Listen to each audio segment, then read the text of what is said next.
Okay, good evening, everyone. My name is Steve Wright. I'm delighted to be able to welcome you to this webinar on changing regional and international landscapes of the Gulf region, which is a part of a series of webinars offered through the Department of Middle Eastern Studies in the College of Humanities and Social Sciences at Hamad bin Khalifa University.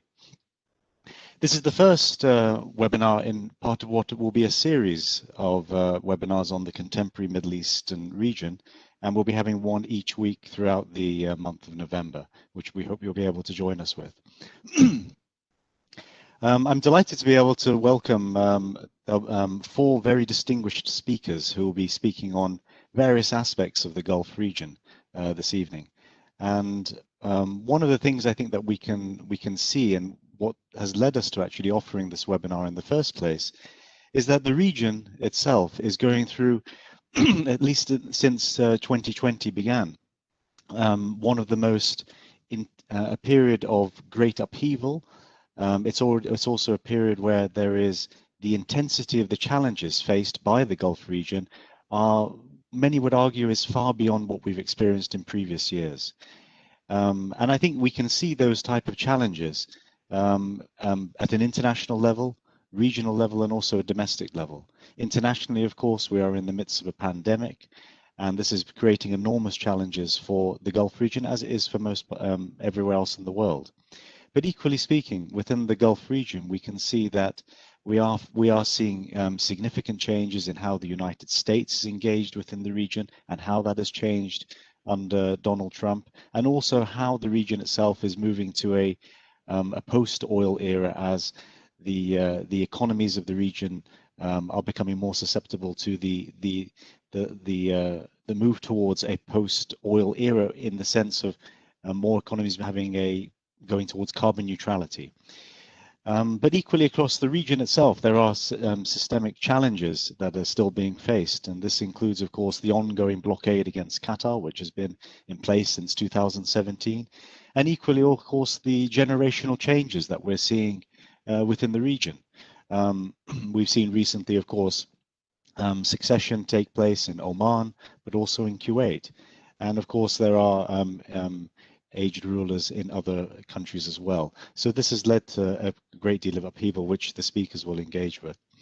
But equally domestically, what we can see in the countries themselves, there are clear economic challenges stemming from a young population, and you can see some clear economic challenges both in Iran, Oman, and Bahrain. So it is when you look at the breadth of these challenges, it is today that our speakers will be engaging on this, and hopefully shed light and a perspective on this in terms of the way forward and what we can expect for the future, drawing from those domestic, regional, and international challenges. So our first speaker today, I'm delighted to be able to introduce Professor Beverley Milton-Edwards. Beverley Milton-Edwards is Professor of Politics at Queen's University Belfast, Northern Ireland. Professor Milton-Edwards is currently on secondment from Queen's University Belfast as a senior advisor in the Ministry of Foreign Affairs here in Doha. She is regarded as one of the world's leading experts on violence, terrorism, and security. Her research focuses on the Middle East and the challenges of political Islam and the security sector governance in conflict and conflict transitions. She has been a visiting fellow at Brookings Doha Center and also Oxford University. She is known for having pioneered both scholarship and practice in the field of conflict management, including mediation and ceasefires. Beverley has worked as a special advisor to the European Union's High Representative for Common Foreign and Security Policy, as well as for the European Union's Special Envoy to the Middle East Peace Process. She has also been commissioned by a number of government departments to provide her expert analysis. In the Middle East, she has worked as a mediator in securing ceasefires, ceasefire monitoring, verification activities, and formal track 2 Israeli-Palestinian negotiations. She is the author of such articles such as The Blockade on Qatar, Conflict Management Failings in 2020, and books such as The Contemporary Politics of the Middle East in 2018, and The Muslim Brotherhood, The Arab Spring and Its Future Face. We're delighted to be able to have you here. Beverley, the floor is yours. Thank you very much. What a very kind and generous introduction and welcome. And Good afternoon, good evening, good morning, wherever you are in the world. I'm in the very unique and perhaps unusual position, considering that it's late October, to send greetings to you all from a very sunny afternoon here in Ireland. Before I, in fact, commence my remarks this afternoon, I'd like to take this opportunity to thank the College of Humanities and Social Sciences at HBKU for organising this event, which I'm sure will be full of useful insights for all of us. I think that we all need to carry on learning. It seems like the region is so dynamic that there's always something new to discover, new to think about, and something new to challenge us. Before I come to my main remarks, I would also want to make clear that my contributions today are in a personal capacity and do not and should not be seen as representative of the Ministry of Foreign Affairs in Doha. Now, in addressing this vast topic and the challenges that Stephen mentioned in his introduction, I'm going to just focus on perhaps one area of the changing landscape of the Gulf region. And I'm going to, in what I hope will be fairly brief three main points, talk about conflict and conflict resolution. And I will promise I'll try and keep an eye on the time for you all so that I don't abuse the moderator nor your attention as the audience. Now, the first point really I want to raise with you all this afternoon is about the label of conflict in the Gulf. Because really, when we think about it, certainly after the sort of tumult of the late 80s and the early 1990s, we'd got used to thinking about the Gulf. And again, even in the recent past, we got used to thinking about the Gulf in terms of it being an outlier, and in fact an idealized oasis of stability and relatively conflict-free compared to other parts of the Middle East and North Africa. But over the last 5 years, I would argue the landscape of the Gulf region has changed in terms of increasing indicators of conflict. And of course, it's not just my argument. This argument is backed up by a significant amount of empirical data that is now beginning to track dispute, blockade, war, cyber attacks, disinformation campaigns, tensions, and triggers for conflict escalation in the Gulf. It is clear that what I refer to as politics of polarization is rising in intensity. We can also recognize, as Stephen pointed out in his introduction, both local and more regional dimensions of this polarization. It's leading to increasing evidence of instability with its attendant economic, environmental, social, and diplomatic impacts. And there are some elements of that, in particular, the social and the environmental impact of these conflicts that are frequently overlooked, but as the current pandemic reminds us, should not be and should be much higher up our list of priorities to tackle. I mean, indeed, let's take, for example, the effects on the Gulf countries of the COVID-19 pandemic and the parallel plummet in oil prices.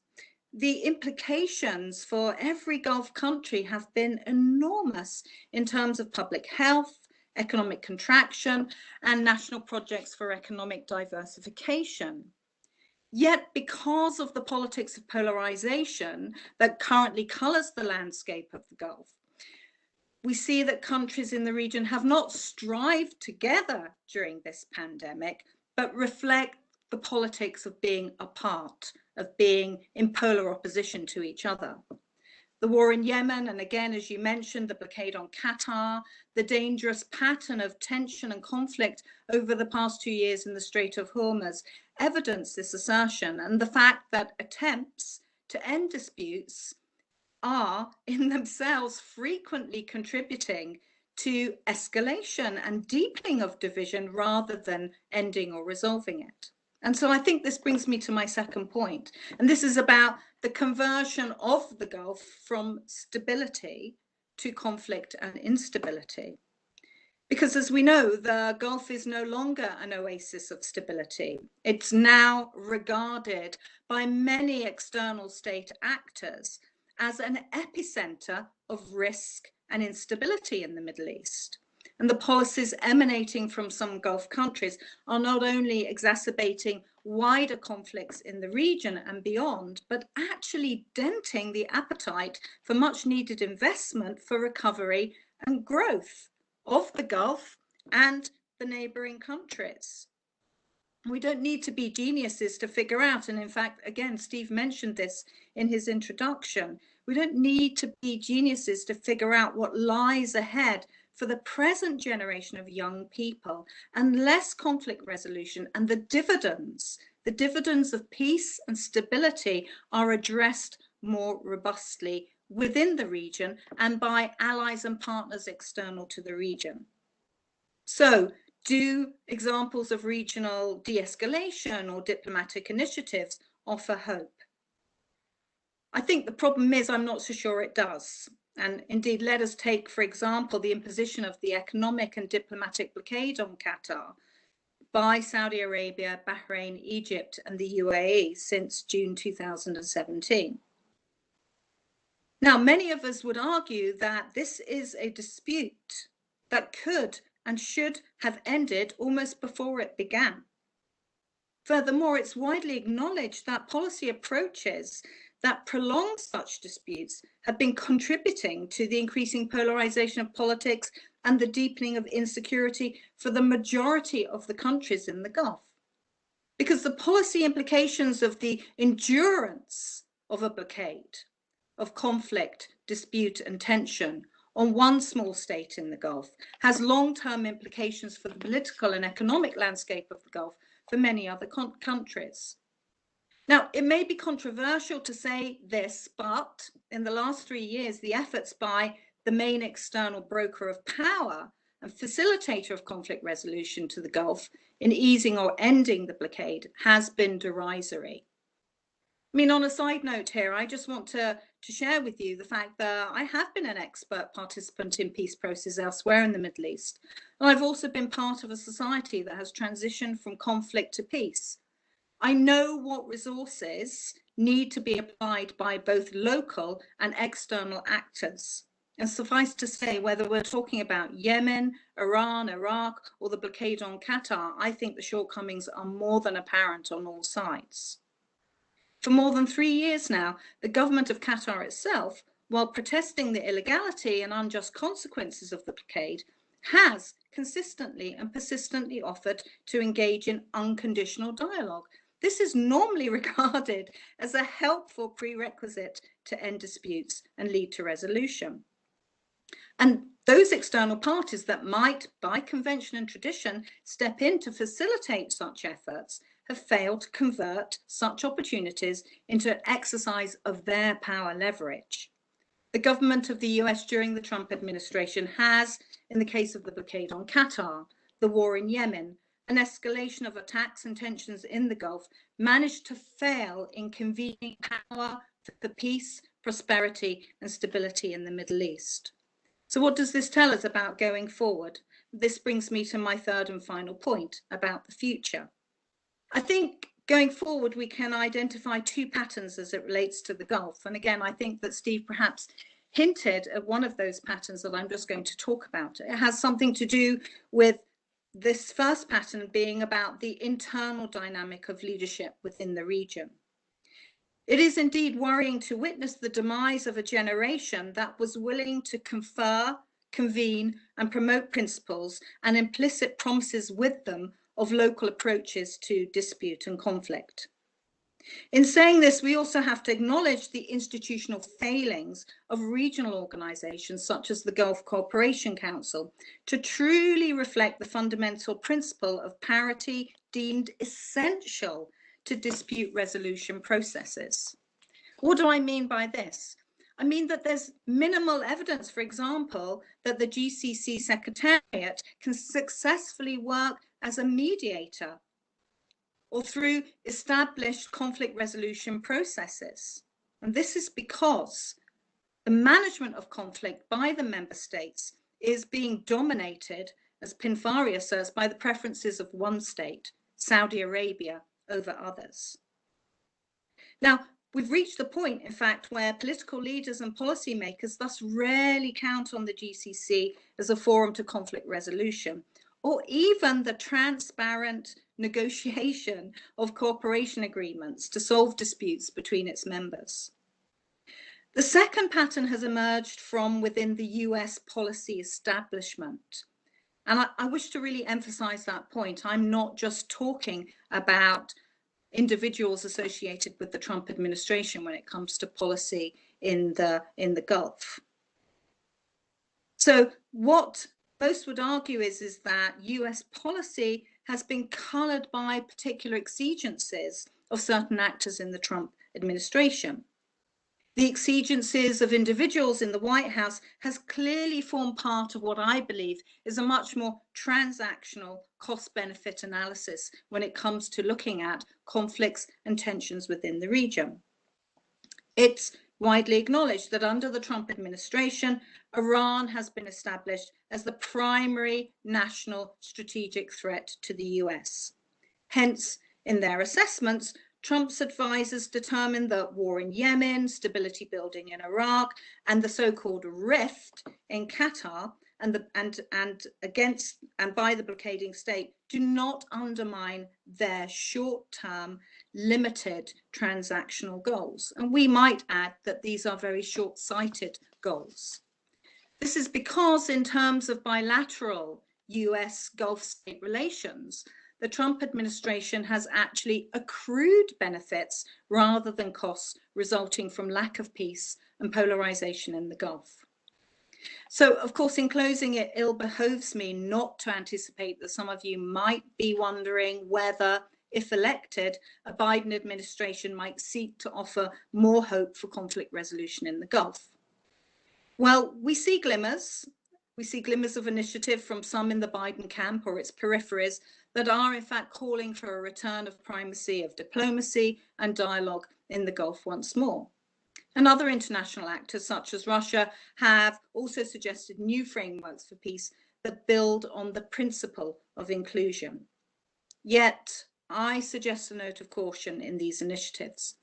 And this is because the defining problems of conflicts in such initiatives and proposing solutions, there's still a tendency to eschew value-oriented baselines that include principles of inclusivity, transparency, and accountability. And instead, there's still an ongoing preference to look for the quick fix on a single issue basis.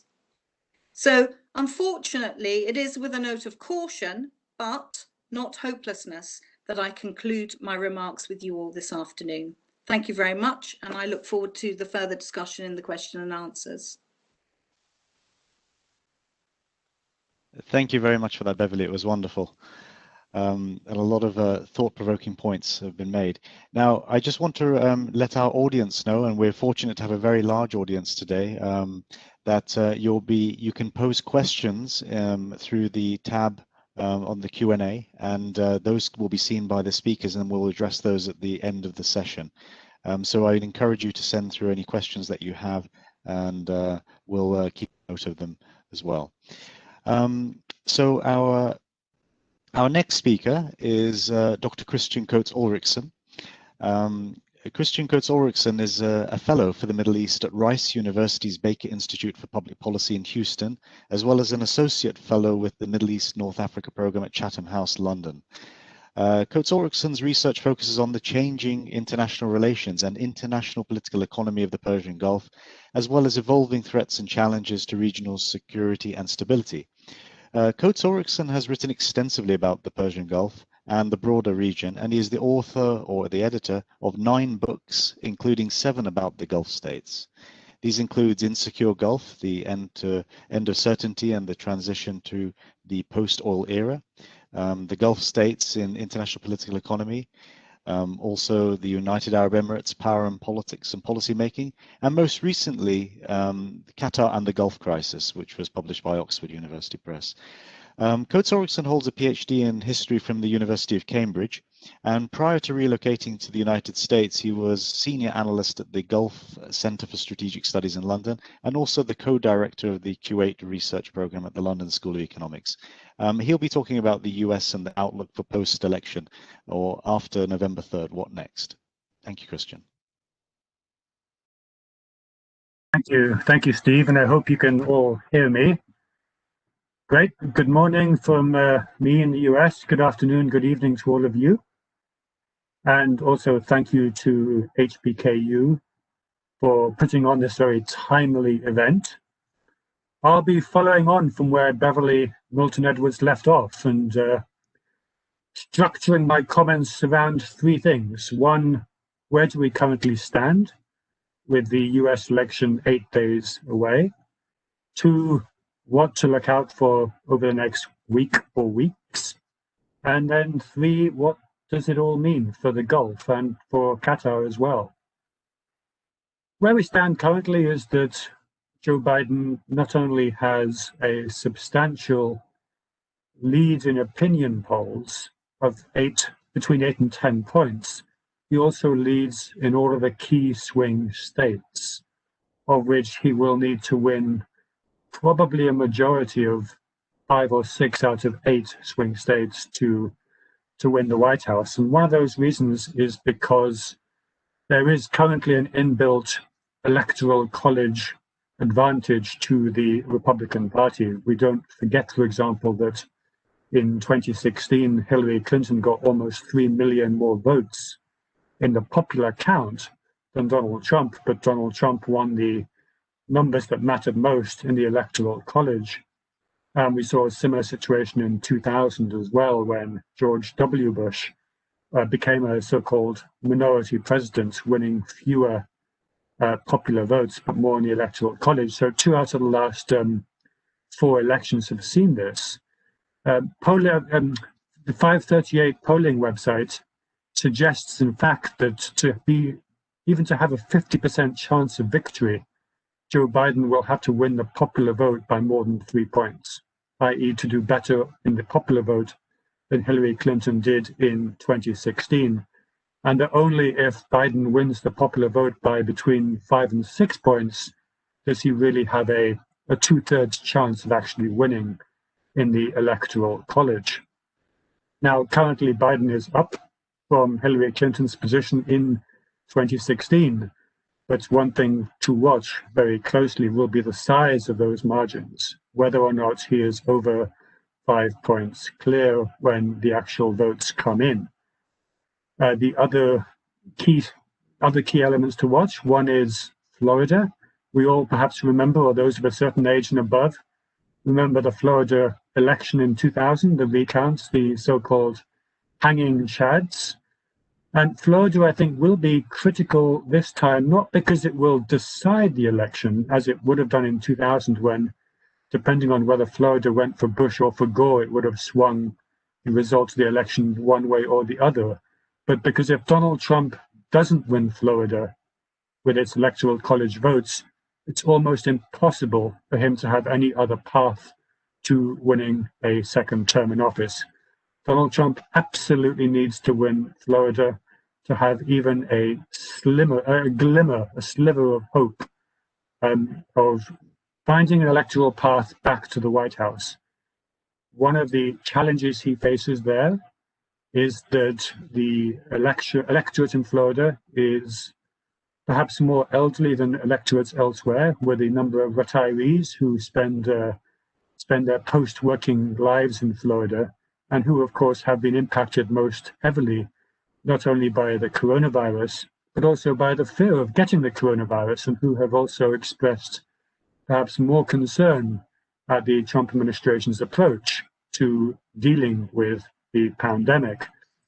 And in fact, what we've seen over the past month is that the opinion polls in Florida, which had been closing, Biden had been ahead by 2 or 3 points over the summer. By September, the opinion polls were much tighter. There were less than a point lead for Biden.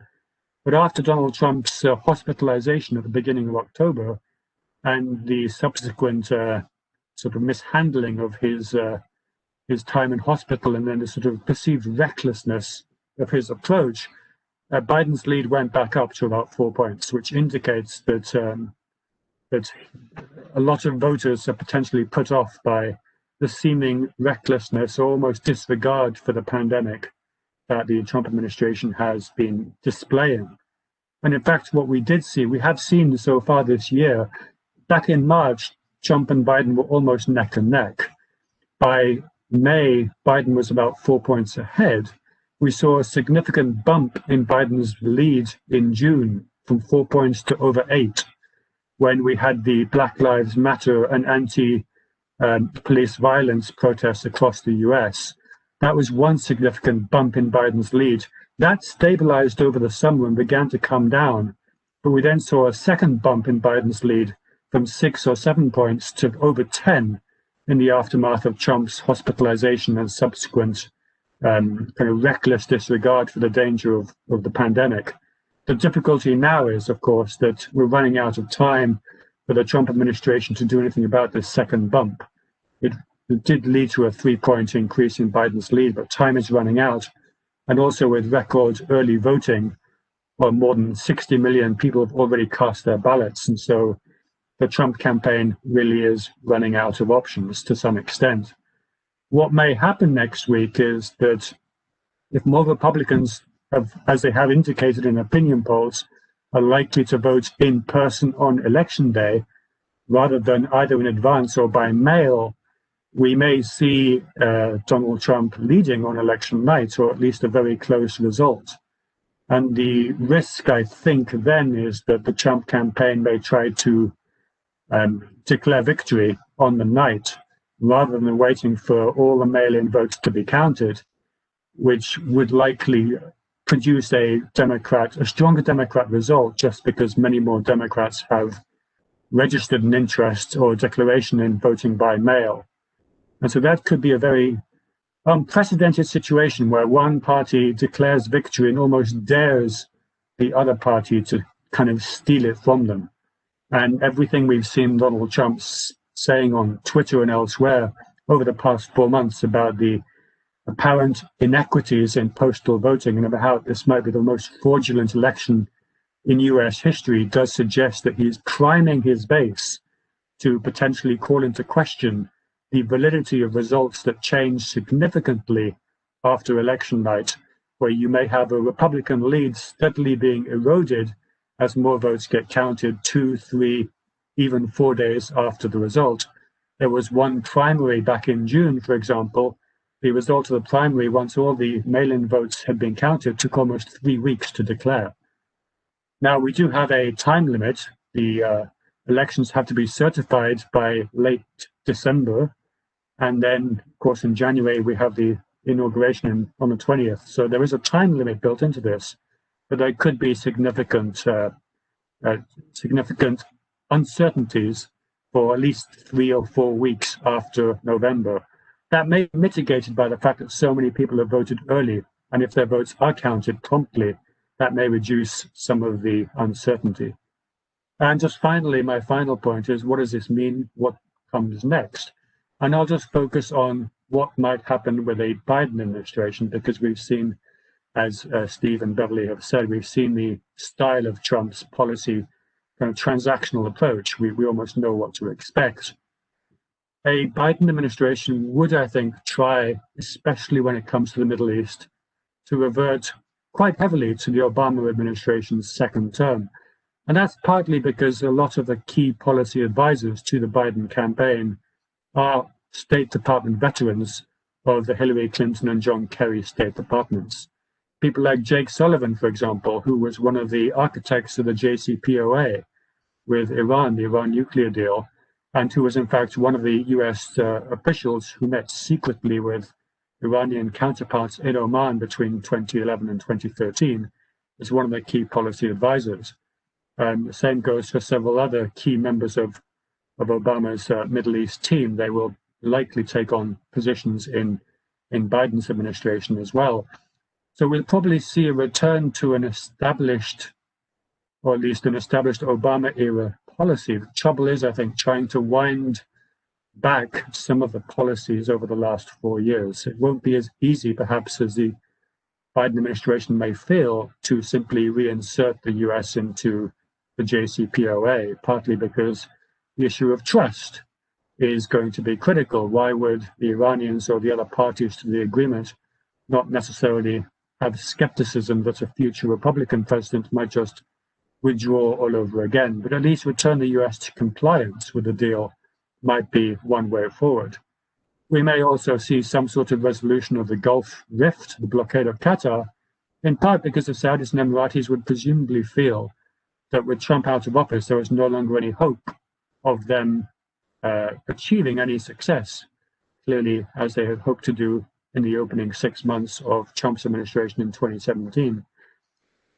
From a Saudi perspective, the Saudis will face a Biden administration and potentially a Democrat-held Senate, if that happens, if the Democrats pick up 4 seats in the Senate, which will be much more skeptical, even perhaps hostile of Saudi. And you could imagine that a good faith gesture, either by ending the blockade, ending the air blockade of Qatar especially, which US officials have called for months, or in Yemen, declaring an end to Saudi military operations. You can imagine that one of those policy options might be something the Saudis could try to kind of roll out in the opening weeks and months of a Biden administration to try and show that they too have learned from the past and are trying to move on from the 2017 to 2021 Trump era. So we'll have to wait and see. Those are some of the things to look out for. And with that, I'll turn it back to Steve and look forward to the conversation and to your questions. So thank you very much. That's great. Thank you so much, Kristian. Excellent presentation. So moving on then, it will be our next speaker. I'm delighted to be able to introduce Dr. Courtney Freer. Courtney Freer is an assistant professorial research fellow at the Middle East Centre at the London School of Economics and Political Science, and a non-resident fellow in the Foreign Policy Programme at the Brookings Institution. She specialises in domestic politics and foreign policies of the states of the Gulf Cooperation Council, as well as connections between the two, in addition to examining the role of Islamists in the region and in the Middle East more broadly. Courtney is the author of Rentier Islam, the role of the Muslim Brotherhood in the Gulf monarchies, which was very recently published by Oxford University Press. It's the first English language book focused on the Muslim Brotherhood in the Gulf states. Courtney, delighted to have you here, and your presentation will be on the place for Islamism and tribalism in the 21st century Gulf. Thank you. Great, thank you so much.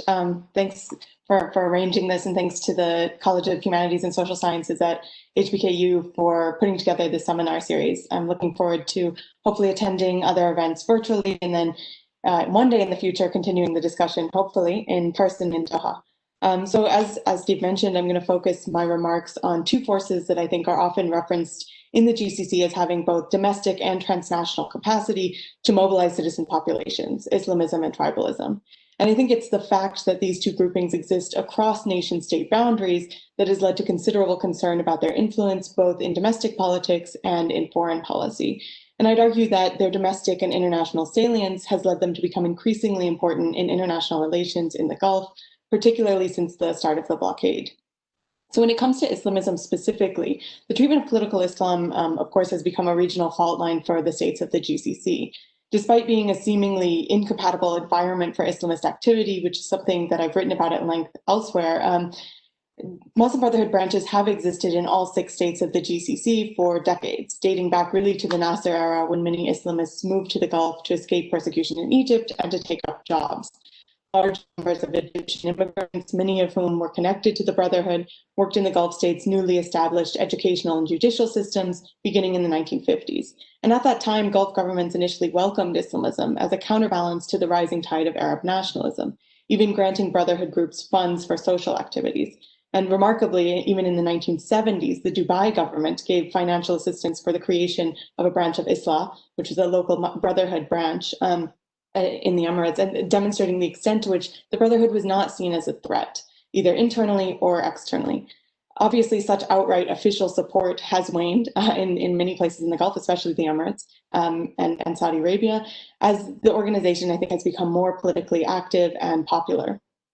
The rise, of course, of Islamist opposition movements during the Arab Spring led governments across the region to focus keenly on the Muslim Brotherhood as it emerged as a primary voice of political opposition in Egypt and Tunisia.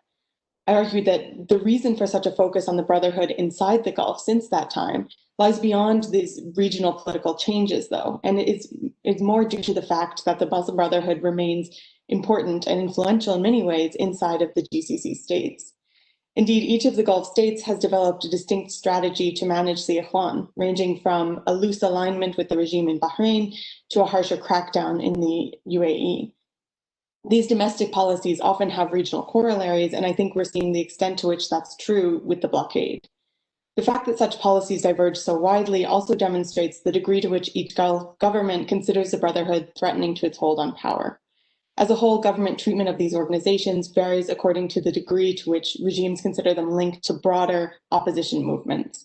So the more the Brotherhood is seen to collude particularly with secular opposition, as is the case in the UAE, Saudi Arabia, and Egypt, the more dangerous it's considered, and thus likelier a crackdown will result. Further, those states which co-opt or potentially work with rather than shut down Brotherhood movements tend to feel less threatened by them, not only domestically, but also abroad. It's also worth bearing in mind that domestic calculations about the political threat posed by the Brotherhood are often remarkably subjective and can rest on individual rulers' opinions about or experiences with the organization. For instance, when it comes to Abu Dhabi ruler Sheikh Mohammed bin Zayed's opinion of the Muslim Brotherhood, many people say that his dislike of the Brotherhood actually is derived from a bad experience he had with an Islamist tutor in his youth. So sometimes these policies can be quite personalistic. Overall, though, in my opinion, Muslim Brotherhood affiliates in the Gulf states don't really have the potential to challenge regime authority in the short to medium term in any way, any real way. But I think this perception has shifted since the Arab Spring and has caused a lot of fear in some parts of the GCC, particularly the blockading states. And it's important to note that just because these movements are not likely to, or not wanting to even overthrow regimes, they're still influential. The Brotherhood's conservative ideology and traditional support for traditional social values appeals to many citizens in the GCC, especially in places where modernization has been accompanied by considerable secularization and westernization. And it's this popular appeal, rather than any kind of real threat, that has led to a lot of fear about the Brotherhood, especially in the blockading states. So given that the most recent GCC crisis, as well as arguably the previous one, in 2013 to 14, were spurred primarily by disagreements about foreign policy, specifically Qatar's position towards Sunni Islamist movements, it's unsurprising that today, more than 3 years after its start, the rift has become internationalized. This rift has become so entrenched that it is now even being exported to new areas beyond the GCC, as has been mentioned, so areas like Libya, Sudan, the Horn of Africa,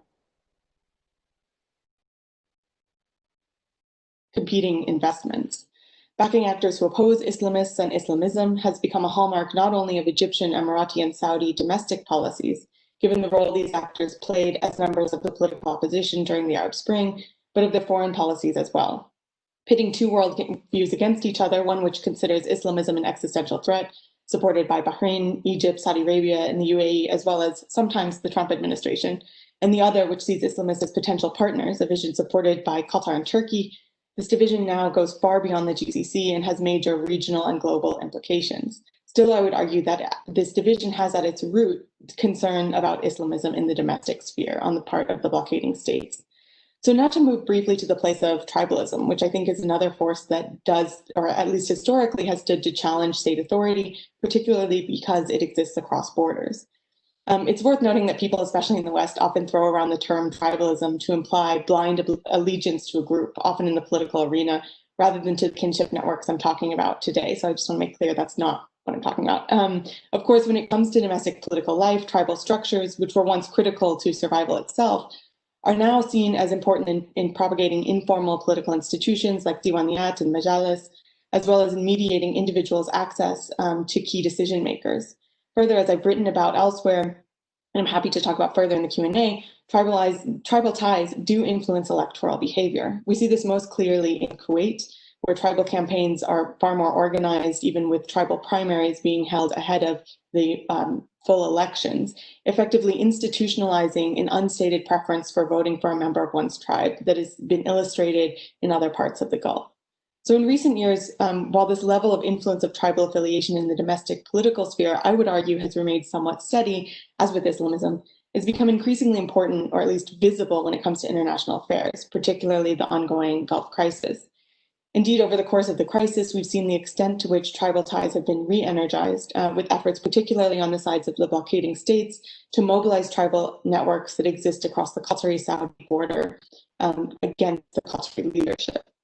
So since the start of the blockade, while there have been some efforts to energize tribal ties against the Qatari leadership, the reaction inside of Qatar, as I'm sure you all know, especially those who are sitting in Qatar, has been a revival of nationalism. In the National Day celebrations of 2017, everyone danced the Arda together rather than being separated by tribe. In addition, the hashtag Gabelti Qatar emerged on Twitter shortly after the imposition of the blockade, and you saw many people on Twitter changing their surnames to Al Qatar or Al Qatariya to emphasize their allegiance to the national rather than to the familial or the tribe or the tribal. So we see the effort to inflame subnational tribal and supranational tribal identities ultimately backfired. On the whole, when examining the political role of tribes extending beyond the domestic, the GCC crisis, I think, also demonstrates the clearest example of a conflict that's not at its base about tribal distinctions or at all, really, yet has become increasingly entangled with tribal loyalties, and also shows the ways in which tribal loyalties can selectively be emphasized and mobilized depending on political circumstance, not only domestically, which has happened, kind of for centuries, but also increasingly across borders. Perhaps more obviously, tribal practices continue to be promoted even in the non-tribal mainstream, suggesting that states find at least a limited degree of utility in emphasizing a tribal past. And this is something, again, that I think is somewhat normal in the domestic sphere, particularly in kind of the propagation of certain heritage projects, but it's relatively new when it comes to international relations. And one example of this use of tribal practice in the mainstream when it comes to the GCC crisis is the use of Nabati poetry by the Dubai ruler and Emirati Vice President Sheikh Mohammed bin Rashid Al Maktoum. So in June 2017, at the start of the blockade, he released a Nabati poem on his Instagram account entitled The Clear Path, in which he urged Qatar to return to the fold of the GCC, despite the fact that 3 of these states were blockading Qatar. Notably, Mohammed bin Rashid in the poem highlights a familial and inescapable connection among the states of the GCC, suggesting that the recent rift has at its root the issue of Qatar looking beyond the Arabian Peninsula and its affiliated tribes for alliances. So this use of poetry and emphasis of familial links or blood ties isn't limited to this poem at all or to poetry more generally, but has become increasingly widespread. And Mariam Al-Kawari has done some excellent work on this issue and argues that what she considers the recent resurgence of tribalism domestically and in the international arena can be explained by, in her words, the failure of states to implement viable projects of national identities in addition to pursuing contradictory policies in this respect.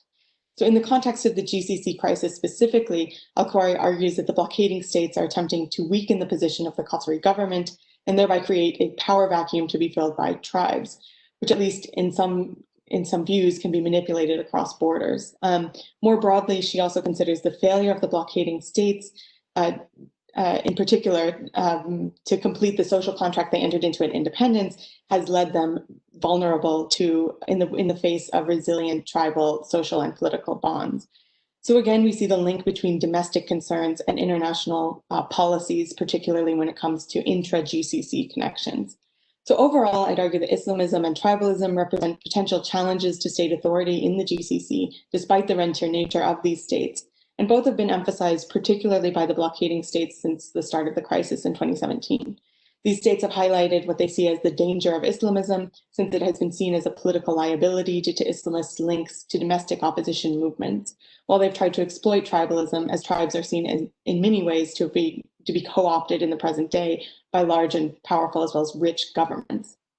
The link between domestic and foreign policies, therefore, remains very real when it comes to an examination of these two forces and the way in which they have salience across the boundaries of state lines. So moving forward, I think we can expect to see continued links between the domestic and international political scenes in the GCC. And further, just by way of conclusion, because of the GCC rift, which had at its heart a contention about the role of Sunni Islam in politics, it now involves many more actors than just the blockading members of the GCC and Egypt. And as a result, I think regional order could be potentially be at stake, as well as the future of the GCC itself. The entire incident also calls into question the efficacy of regional organizations throughout the Arab world, given that the act of blockading has not spurred any real consequences or organized attempts at finding a resolution beyond really the Kuwaiti-led mediation efforts. So the use of Islamist groups and large tribes to facilitate agendas also represents ways in which domestic political concerns have been manipulated to spur a continuation of the rift in the GCC and beyond. So I'll stop there. Thank you. That's great. Thank you very much, Courtney. I can see already that questions are coming through. Just a reminder to the audience, please do send through the questions on the Q&A, and then we'll bring them together and pull them for when we do the Q&A session. So our next speaker is Dr. Luciano Zaccara. Luciano Zaccara is a research assistant professor in Gulf politics at Qatar University's Gulf Studies Center. He's also a visiting assistant professor at Georgetown University and Qatar Foundation, and he's also the director of the Observatory on Politics and Elections in the Arab and Muslim World in Spain. He obtained a BA in political science from National University of Rosario, Argentina, and a PhD in Arab and Islamic Studies from Autónoma University of Madrid, Spain. He has also been a postdoctoral fellow at Autónoma University of Barcelona, a visiting researcher at Exeter University, the Institute for Arabic and Islamic Studies, and a visiting researcher at Princeton University's Center for Iran and Persian Gulf Studies. His research interests are in Iranian politics and foreign policy, Gulf politics, international relations of the Persian Gulf, and of course also electoral systems in the MENA region. I should say actually that Luciano has acted as an electoral observer in many countries, so he can bring those insights. His latest publication is Foreign Policy of Iran under President Hassan Rouhani's first term, which is an edited volume by Palgrave Macmillan. Luciano, delighted to have you here, and he'll be speaking on Iran and the Gulf. The floor is yours. Well, thank you, Stephen, very much for inviting me and Hassan Hagimian for inviting me for this event. I feel honored to be with such distinguished colleagues. As Stephen mentioned, I will going to discuss a little bit about Iran and the future prospect for Iran in the region. It's not a secret that 2020 has been a terrible year for Iran, politically and economically speaking. The combination of both the sanctions imposed by Trump administration since the pullout of the JCPOA in May 2018 is affecting the Iranian economy, and the combination with the COVID crisis that started in February 2019 of this year is also creating much more harm than ever expected. And this combination is creating much more economic burden than the sanctions itself. Just to give a few information about that, what is the current situation of the COVID crisis in Iran? Up to date, around 600,000 cases, positive cases, were detected in Iran, with 32,000 people dead, with the ratio of 6,000 new cases detected every day, and with 337 cases of dead people today. If we bear in mind, I don't have a slides today, Iran is already in the third wave of COVID. The first wave at the beginning in February, March 2020 reached 150 daily deaths. The second wave later on, around August, reached the peak of 230 deaths every day. And now we are in more than 300, around 330, 340. So meaning that that the impact in terms of human lives and in terms of economic impact is being terrible for Iran. This, as I mentioned before, combined with the sanctions, are leaving very negative numbers for Iranian economy. Nowadays, or this month, the inflation is reaching 40, 41, 42%, with a yearly average of 27% comparing the whole year. The ratio Iranian real dollar that before the days before the COVID was 144,000 real per dollar. Now is almost 300,000. So in 8 months, the price of the dollar duplicated in Iran.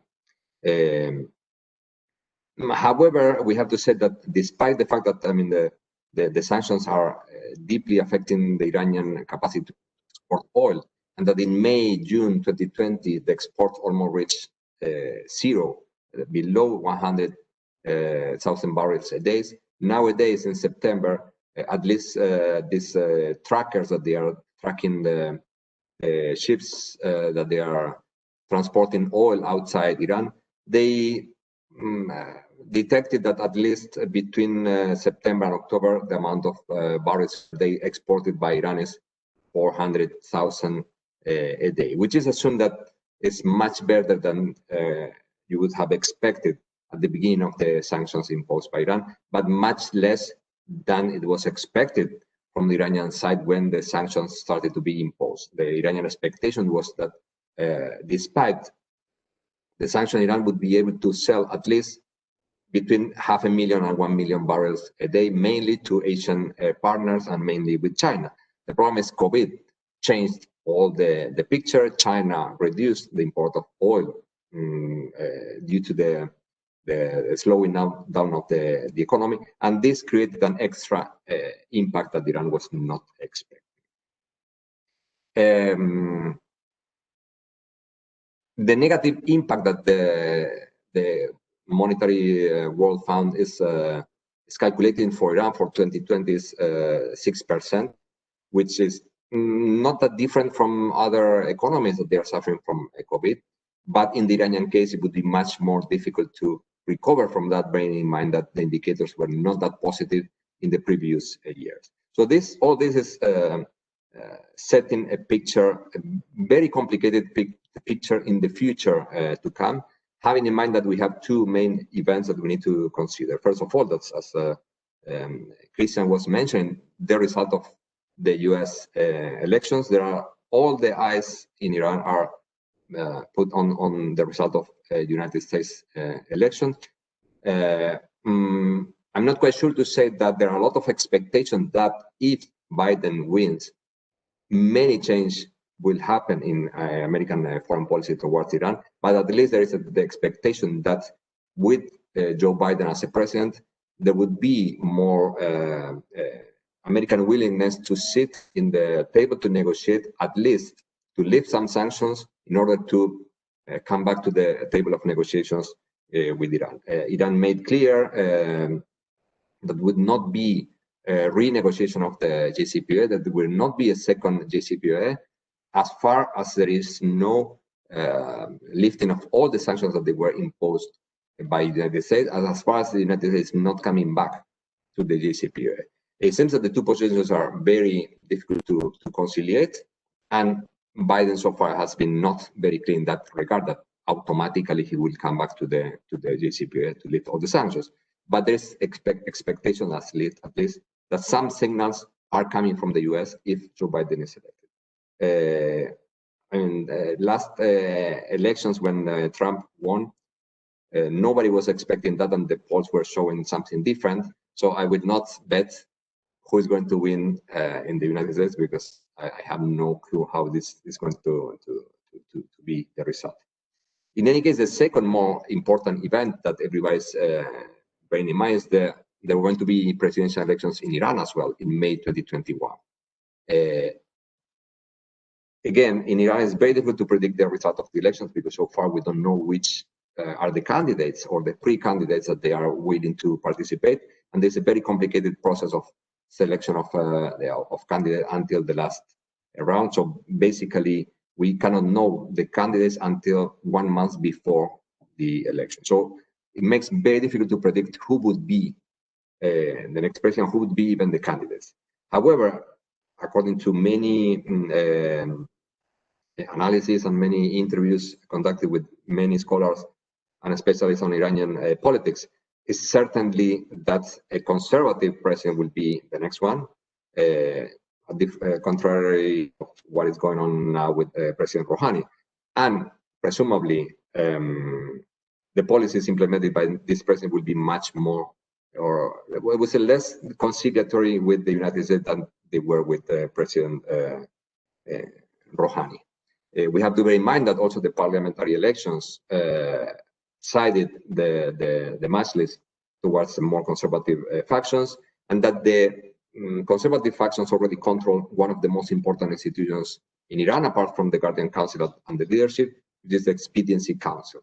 Once Rafsanjani died in 2017, the head of the Expediency Council belonged now to the conservatives. And you can see that in the evolution of the legislation in the country. So with the main institutions controlled by the conservative factions in Iran, it would be very difficult to think about the president that is not following the same lines.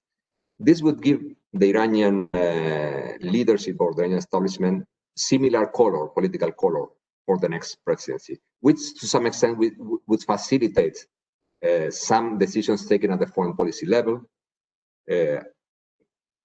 contrary to what happened lately with Rouhani, or even with Khatami 20 years ago, when some legislation that Rouhani tried to impose in the Majlis, for instance, regarding the FTF, or I don't remember exactly the acronyms, the Financial Anti-Terrorist Task Force.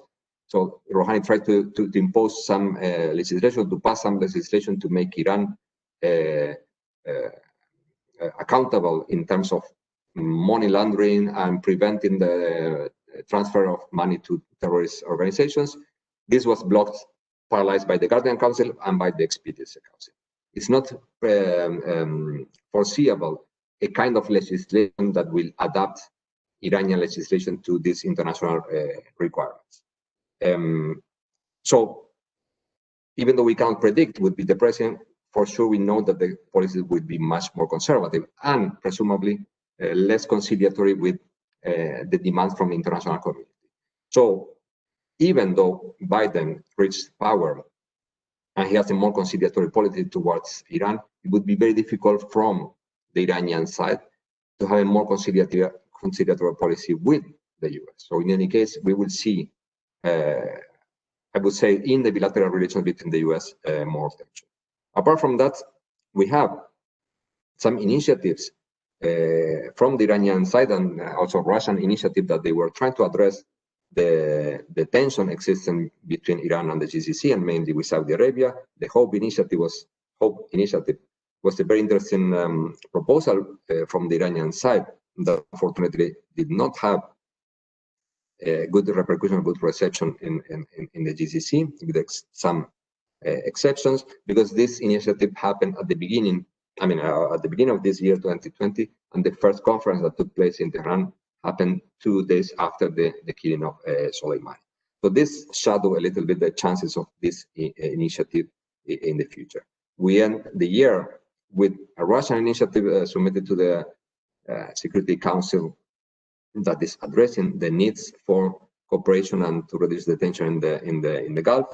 So hopefully this will drive somewhere. But again, this is an initiative presented by President Rouhani, and it's very difficult to foresee that the next Iranian president would follow up with this initiative.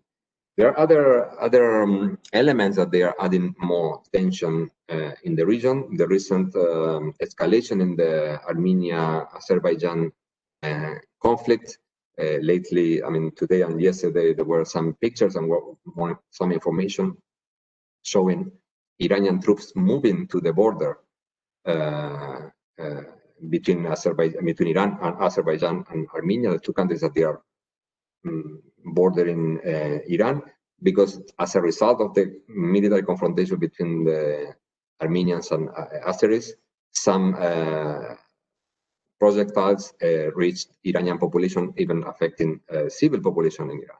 So Iran is also, as it happened with the war in Afghanistan, the war in Iraq, a war that is happening in the borders of Iran is affecting or is becoming a security concern for the Iranian territorial integrity. I don't know if I have too much time, but another extra element that is adding more fuel is the normalization between Israel and some GCC states. That for Iran is not that negative, at least what some people is saying inside Iran, because it's making clear who is considered as part of the axis of resistance, and who is considered part of this axis of Israeli American side. In any case, the picture for the coming months and the coming years is not that brilliant, or it's not that brilliant in terms of peace initiatives and prospects for peace in the region, having in mind that Iran is still under the effects of this combination of the COVID-19 and US sanction. And it's very difficult to see that the future events that they are affecting Iran and the region would bring more stability or more tranquility to the whole region. Thank you very much. That's wonderful. Thank you very much, Luciano. There's a lot of food for thought there. Okay, so now we'll move to the Q&A session. Again, just to remind all the those watching the event that they can send through their questions on the Q&A column. We're receiving a good number of questions already, and I'll do my best to give everyone a chance. What we'll do is we'll have about 3 or 4 questions for each round. Let the speakers address them, then we'll come back for another round. And as we've got about half an hour, I think we can get through quite a few. So a first question for Courtney. You observed that the Muslim Brotherhood doesn't have the ability to challenge, for example, the UAE government, yet the UAE staged a mass unfair trial of alleged members that included some leading Emirati figures. On the other hand, the former head of Kuwait University Student Union, and I can't see the rest of it,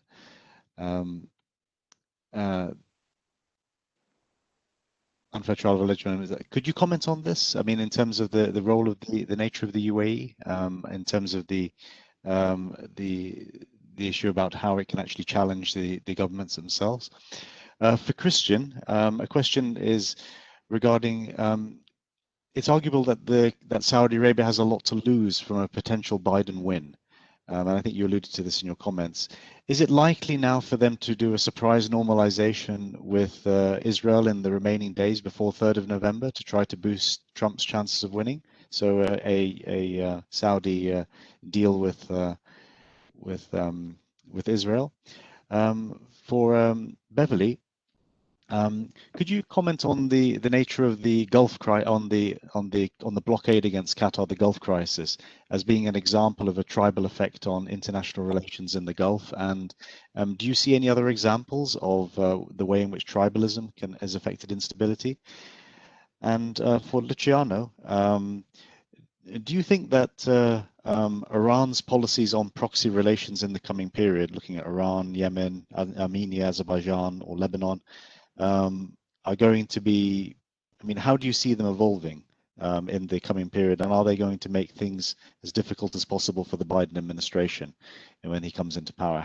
So in other words, how do you see the Iran's policies for its proxies emerging in that transitional period, and also for a Biden administration as it starts in that initial period? So why don't we start with Beverley? Would you like to go first?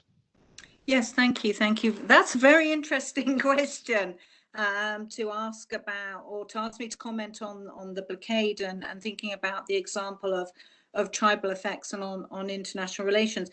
In one sense, I want to leave Courtney to answer the element on international relations, but there are some issues there that the question raises and that aren't usually discussed. I don't know how many people remember, but when the blockade first broke out, it was in fact the disposition of external countries to the region, the US, the EU, and other actors that many thought would intervene, but instead tended to push themselves away, to disengage from resolving the conflict by saying and referring to the fact that this was, quote unquote, a local affair, a family affair, a tribal affair. And I believe that's why there was this tilt towards, for example, Kuwait City and the immense leadership, the sort of personalized leadership approach of the late ruler of Kuwait, and very much seeing him as an elder, and some might say an elder statesman, but in this case we might say that we could refer back to references of the wider tribal family of these Gulf states that Courtney was so accurately referring to. So what we see there is that there was a little bit of sort of, you know, hopefulness of good wishes that perhaps these approaches could work. And some might say that there was reason to think that because the previous smaller scale dispute between Qatar and some of the currently blockading states had in fact been resolved through those processes. But in reality, what we see is that there are limits in terms of dispute resolution in a wider IR framework to these localized or perhaps tribal-based approaches. And in fact, what we see is a reversion back to realpolitik and hard state politics and state interests, trumping, in fact, more traditional or what we might refer to as customary approaches to conflict resolution. So in one sense, what we can see is that we see a non-effect. We see that, in fact, traditional approaches to dispute resolution aren't turned to, aren't used, that practices of peacemaking and sulh and consolidation of those feelings, of those bonds, are absent.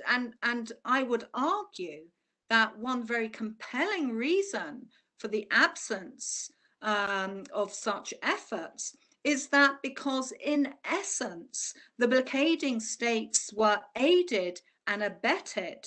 They were aided and abetted by the United States of America, by the Trump administration, who effectively green-lighted this attack on the sovereignty of another state, in fact, in the international system. So I hope that goes some way in answering actually what is a very interesting question and perhaps an area for future research when looking at these wider issues of conflict and dispute resolution in the Gulf. Thank you. That's great. Thanks, Beverley. Kristian, would you like to have a go at your question? Thank you. Great question. It was actually raised at the weekend. There was an Israeli source who indicated, if we're to believe the validity of that source, that the Saudis would potentially normalize as a gift to whoever won the election.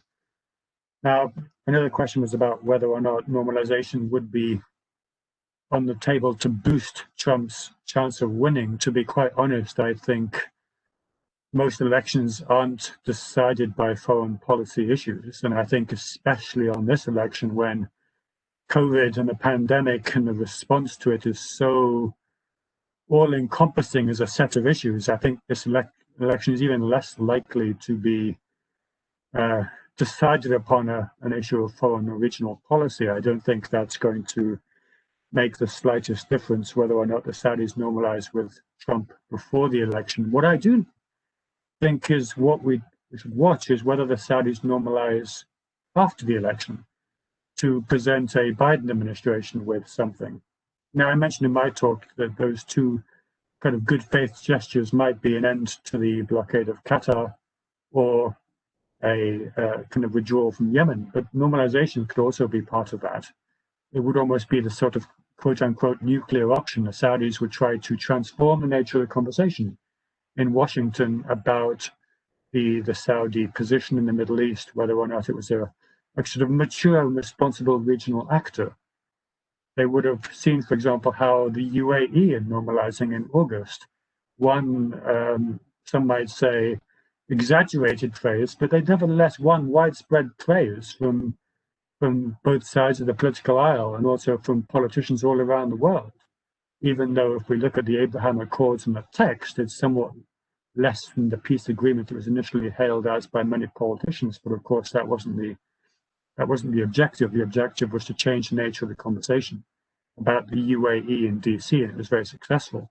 So the Saudis may well figure that they can try and achieve something similar. I suspect it won't work as strongly just because the reputation of the Saudi leadership is much more difficult to change than the UAE's, which has been damaged but is still quite strong on a political level in DC. And also, of course, because Mohammed bin Salman is still not a king and he has a much more complicated set of domestic issues, including issues with his father, I think, to sort of look at in terms of making that decision.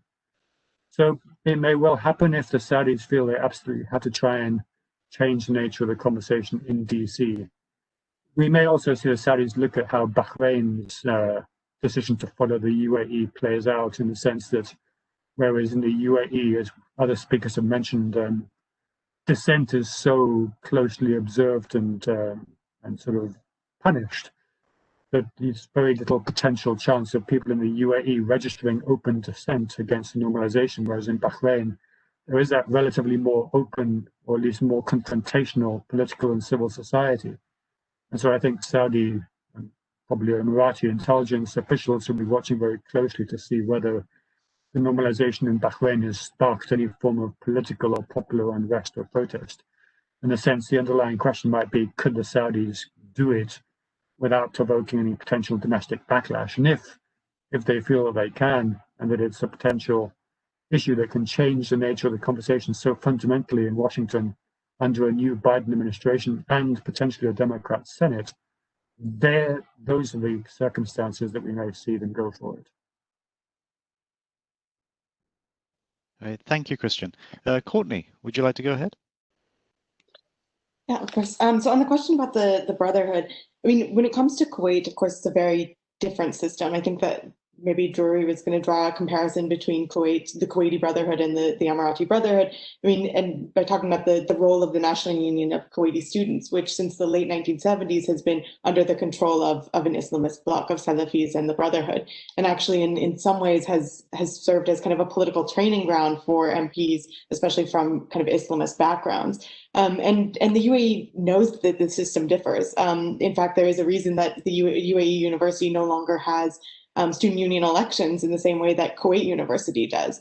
This is a way for especially Islamists to get support and to get political training as well. As far as kind of the Emirati fear of the Muslim Brotherhood, I don't think it's something that is logical, really. I mean, some people point to Mohammed bin Zayed's personal experience with a Brotherhood tutor. I mean, I think surely Mohammed bin Zayed's personal experiences may have something to do with this policy. I think there's a couple of other issues at stake. I mean, I think if you have a powerful Muslim Brotherhood, you can't move forward with certain kind of touristic economic plans that the UAE wants to do. It can't really put forward this vision of itself as this kind of liberal oasis to which people travel for, you know, Hindus. So it's just a very different proposition. And I mean, as far as the threat posed by the actual Brotherhood in the UAE, I mean, first of all, there's no institution through which they could exert power. The Federal National Council is only partially elected by an electoral college, and political blocs are completely not allowed. So there's no real way for the Brotherhood to be involved institutionally. As I mentioned, there's no student union. Secondly, I mean, the Brotherhood in the Emirates is a bit distinct in that it was divided into different chapters in each emirate. And so there were relatively different priorities in different emirates. And the Ras Al Khaimah branch of Islam was actually the most powerful and had in its agenda this idea of addressing the inequality of wealth distribution across the UAE, particularly in places like Ras Al Khaimah. So that type of a priority would differ from, I would think, the Brotherhood in Dubai. So that's kind of the second thing that does threaten really, or means that the Brotherhood could only have been so threatening in the Emirates. I mean, thirdly, it was a relatively small number of people who were involved, as far as I can see and as far as I know. Looking at the Emirati Brotherhood, this was not a mass movement. I think what ended up getting the Brotherhood on the radar of the Emirati government was the Arab Spring, as I mentioned, and this kind of fear of Islamism that came along with that, and the participation of some members of Islah in a petition movement in 2011, which urged for greater powers of the Federal National Council. And so I think for people like Mohammed bin Zayed, who believe that Islamism is, or that the Muslim Brotherhood is a gateway drug towards jihad, any kind of Islamist sentiment, especially if it's coupled with opposition, is inherently dangerous. And so I think he wanted to stop kind of any type of evolution of the Brotherhood into a political force before it became something like what we see in Kuwait. Thanks, Courtney. Luciano, would you like to go next? Yes, sure. Well, I mean, the Iranian proxies, I mean, Iran has always justified the use of proxies or the support of other groups beyond Iranian borders in terms of security concerns. I mean, the fight against Al-Qaeda or ISIS in Iraq and Syria justify the presence, the massive presence of IRGC troops or officials or advisors in both countries, in Iraq and Syria, and the way that Iran is dealing with the Nagorno-Karabakh issue between Armenia and Azerbaijan is something similar to that. What is creating security concerns for Iranian borders, for Iranian stability, what is considered that the origin of that concern is somewhere that Iran can influence or can have access to. This will be justified, or the Iranian intervention would be justified through the presence of a proxies group or with the direct presence. The case of Yemen is different.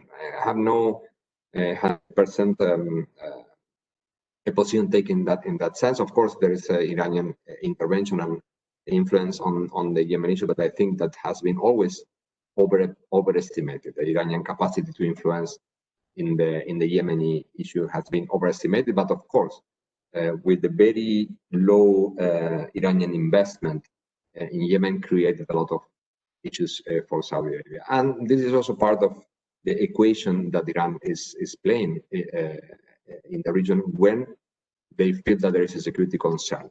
For Iran, Saudi Arabia became a security concern as far as they are aligned with the United States policies against Iran. And since Saudi Arabia is not willing to reduce the tension with Iran. How this is going to change if Biden is elected president or if another president is coming to Iran is very difficult to predict. I think that some elements of Iranian foreign policy, mainly the relation with these proxy groups abroad, is not entirely in the control of the president. So meaning that the foreign policy that is designed by the president office and the foreign ministry, and then is implemented in international organizations or in diplomatic initiatives, as an example of what happened with Hatami or with Rouhani, are dealing with some aspect of the foreign policy, but not on some aspect that are related more with security issues and security concerns. So I don't think they will change that much. So regarding, despite the fact of the next president is going to be a reformist or conservative, most probably, the Iranian relation with the proxies or allies in other regions, I don't think it will change that much in terms of security or military engagement, because of the security concern is the priority established by the political establishment, in spite of who is occupying the position of the president. Great, perfect. Thank you, Luciano. Okay, I just want to ask, we've received quite a few questions, and please keep sending them through. I just want to ask now, we've got some open questions for the panelists, so I'll let them take a stab at it as they see fit. First question is, can you please comment on the strategic direction of Oman under the new Sultan Haitham bin Tariq? There seems to be closer cooperation with Turkey and Qatar. Can we expect a more assertive foreign policy from them? Great question. And the second open question is, with the drop in oil prices, some, if not most, Saudi mega projects as well as other countries' visions have been spoiled. How do you see this impacting the future of the GCC countries, especially in Saudi, Qatar, and the UAE? So I'll just open up to each of the panelists, and then you can address it as you see fit. So Beverley, would you like to make any comment on either of those? Yeah, let me make a few comments here on Oman. I think it's much to sort of declare in which direction definitively Oman, under the leadership of the new Sultan Haitham, is heading in. I think also what we need to acknowledge is that Oman has, you might say, already had under the late Sultan a pretty assertive, definitely if not its own sense of its own foreign policy. It was very much always seen as having a greater degree of independence than some other states or countries in the Gulf. I mean, it's fair to say that some elements of policy emanating from Muscat these days looks towards Turkey and Qatar. That would only be natural. But nonetheless, when we look at economic partnerships, when we look at the realities that faces the new ruler and the ruling elite in Oman as it seeks to right-size its economy, deal with the impacts of COVID on the system of governance and infrastructure, as well as the impacts on the price drops in oil, we can also see them entering into very pragmatic business and trade relationships, investment relationships with other countries in the Gulf. So I think it's for these reasons that it's kind of a little bit too early to declare. But what we might say, or what I might end by saying, is that what we are aware of is that the new leader, that Sultan Haytham, is also being pulled in many directions as particular countries in the Gulf seek to bring him on side. So we need to bear that in mind, and we need to think about that in terms of Oman's policies, in terms of the very positive role that it's played in the past as a mediator and facilitator of forms of dialogue that might not otherwise have taken place in the region, in terms of whether or not it too will consider, for its own reasons, to normalize with Israel or not normalize with Israel. So I think that none of these are a foregone conclusion, but it's a very good question to ask.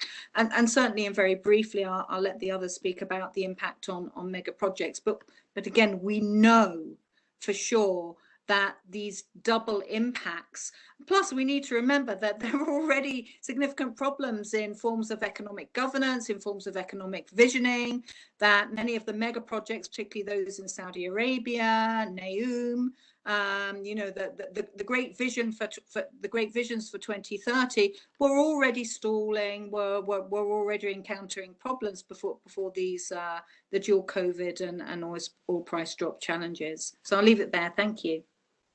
That's great. Thank you. Kristian, would you like to go ahead? Yeah, thank you.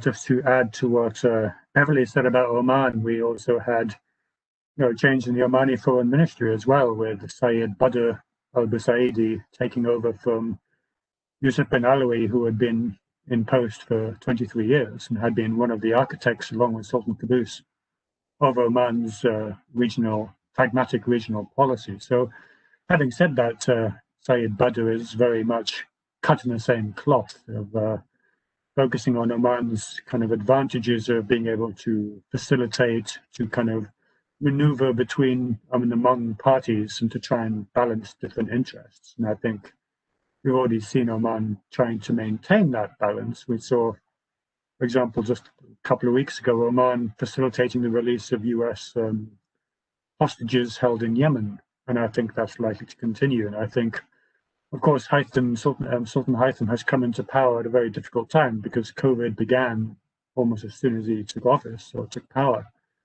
And so he will have to continue that balancing security and regional foreign policy, as Beverley said, against economic needs as well.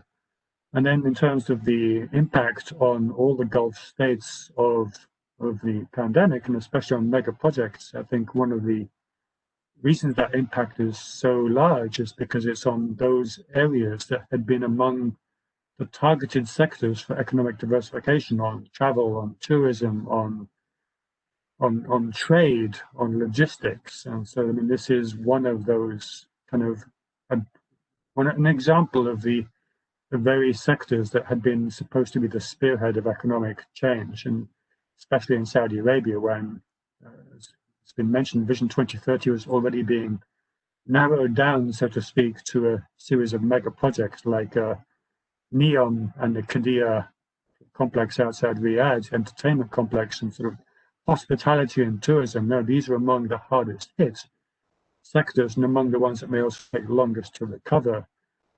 Just finally, on Vision 2030, Mohammed bin Salman has staked so much of his credibility and of his right to rule on the fact that he and only he can transform the Saudi economy. But any failure to produce results could rebound very significantly on him because he's overpromised. And if you overpromise, you risk under-delivering. That said, you could argue that the COVID pandemic gives him a get-out-of-jail card in the sense that he could say, well, nobody predicted the pandemic. It buys some time because Vision 2030 wasn't producing results to anything like the same extent that had been anticipated. So it at least potentially buys time to try to get aspects of Vision 2030 back on track, rather than having young Saudis saying in 2022, 23, 24, where are the benefits that we were supposed to be seeing by now? So I guess it could go either way. Thank you, Kristian. Courtney. I agree with everything that's been said so far. I mean, on Oman, I think what everyone has said also about kind of balancing foreign policy with economic needs is key. And I think Sultan Haitham has talked a lot about emphasizing kind of getting the economic house in order. And I think when you look at Oman and Kuwait, there's been a lot of discussion about like the effect that these changes in leadership will have on their foreign policies. And I think ultimately there's more to be lost than to be gained by changing these foreign policies too drastically. I mean, there's more to be gained by being able to be an interlocutor with many different parties than by necessarily changing that. But as has been mentioned, it's too early to know really what direction will be pursued moving forward. In terms of the mega projects, I think also this raises the issue of the role of expatriates in the Gulf moving forward. I mean, we've seen an exodus of expats from Saudi Arabia even predating COVID, and of course this has accelerated since that time. And I think that one tendency that we've seen is as the economic pie gets smaller, there's more and more competition for it. And one way to diminish this competition is to remove members of the expatriate population. And we see a lot of very populist kind of xenophobic language coming out of some segments of Kuwaiti society about this. And I wonder the extent to which that will happen kind of elsewhere in the GCC, and also the extent to which competition will also arise among kind of different segments of citizen populations. So as this pie shrinks more and more, I think there could be more competition to secure benefits for one's own kind of constituency. That's great, thank you. Luciano, would you like to comment on either of those questions? Just a brief thing about Oman. I mean, the Iranian expectation is that Oman continues with the pragmatic foreign policy as Kristian defined it. Iran is always thankful for the effort of Omanis in reaching out with the Americans or facilitating the negotiations or providing the venue for the negotiations of the nuclear deal. And they are expecting that that Oman will not side with the countries that they are normalizing with Israel, because this would be a very heavy bad news for Iran. I mean, the Iranians are dividing waters between which countries in the GCC are approachable and which countries in the GCC cannot reach out anymore. And Oman, Kuwait, and Qatar are still within this group of countries that they are reachable in terms. Even Emirates with differences now since the normalization. Oman is still a country that is well regarded in Iran, and they have the expectation that the diplomatic efforts during Haitham period would remind the diplomatic efforts of Sultan Qaboos. Regarding the other, no, I have no comments. That's great. Thank you, Luciano. Okay, as we're soon coming up to time, just one final question, which is open for all of the panelists, is with regard to China. We haven't seen any discussion on China so far, but is China potentially a inoculator in conflict resolution within the region? Is it likely to become a greater investor in the region? Is it supplanting the United States? And how do we see it with regard to a presence in the Gulf or even in Iran? So I'll just go through. Luciano, would you like to comment on any of those? I'll go in the reverse order for the speakers. Yeah. Yes, actually, I mean, I had China mentioned there, but I didn't have enough time. Yeah, actually, the fact that Iran signed this 25 years agreement with China is positioning China for the first time with one strategic partner, the first strategic partnership signed with one country in the Gulf region, which is, of course, raising a lot of concern in the United States. And also, it's putting a very strong foothold of China in the whole region. Of course, China doesn't want to affect its relation with the other GCC states. I mean, China managed always to deal with all the countries, with Iran and Saudi Arabia, with Saudi Arabia and Qatar, without entering in politics and just making business. But this 25 years agreement that to some extent implied that Iran could have military bases, which is not the case, but would certainly mean that Iran would start purchasing weapons again from China. I mean, the weapons exchanges, I mean, the last agreement was 2006, and the last shipment arrived in 2015. But since then, China did not sell any new weaponry to Iran. But this is concerning the US, but it's also concerning the other GCC states. If China enters again in the arms market, what would happen? I think it's a factor to bear in mind that can raise some level of concern at military and security level. And of course, for the United States, not a good news at all. Sorry, thank you, Luciano. Courtney, would you like to make any observations on this?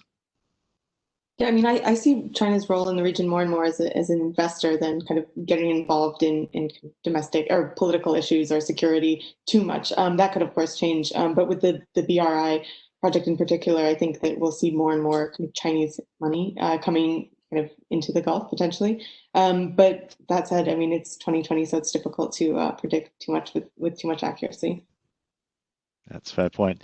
Kristian, would you like to make any observations on China?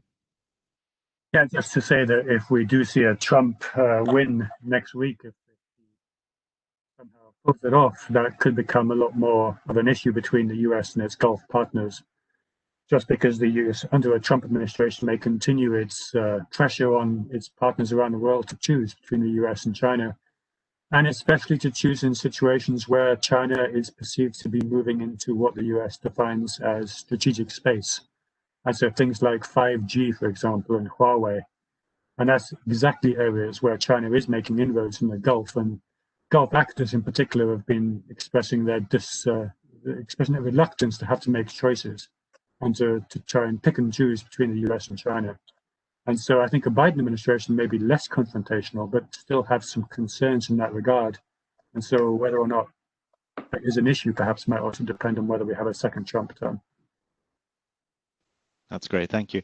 And maybe we'll give the last word to Beverley. Maybe you want to make an observation on the potential for China acting as a regional, in terms of regional security and even conflict resolution. I think that China and the way in which it promotes one road, one belt, whether that's in terms of trade, an investment, or perhaps even the fact that we're looking at the notion of a digital one road, one belt for China. China's made it very clear it's not there to act as an arbiter of conflict, as a promoter or facilitator of dispute resolution in the region. And as Kristian and some of the others have mentioned, yes, of course, we find that the Gulf, like other regions of the globe, becomes an arena in which the great China-Trump face-off has taken place. And for sure, if Biden is elected, China will still matter at the level of trade and investment and global competition, but perhaps it won't matter quite so much in terms of the kind of confrontations that the Americans have attempted to leverage in the Gulf. And I think Kristian's point about 5G is actually very interesting, because what we've seen is a very subtle, nuanced, and play both sides approach by the majority of Gulf countries over this issue. So in fact, what we see is a degree of pragmatism, looking towards moving away from a hard-hammered approach to diplomacy, and understanding that it's not good for the region, never mind individual countries of it. That's fascinating. Really, all of the comments and observations that have been made so far have been truly fascinating. So on that note, as we've reached time, I want to express my deepest appreciation to all of the speakers for tonight's wonderful webinar. And also, I just want to remind all of the audience that next week we'll be having another webinar on digital humanities within the MENA region. So I'd encourage you to attend that. But on this note, I want to thank all the people who have attended today, and in particular our speakers.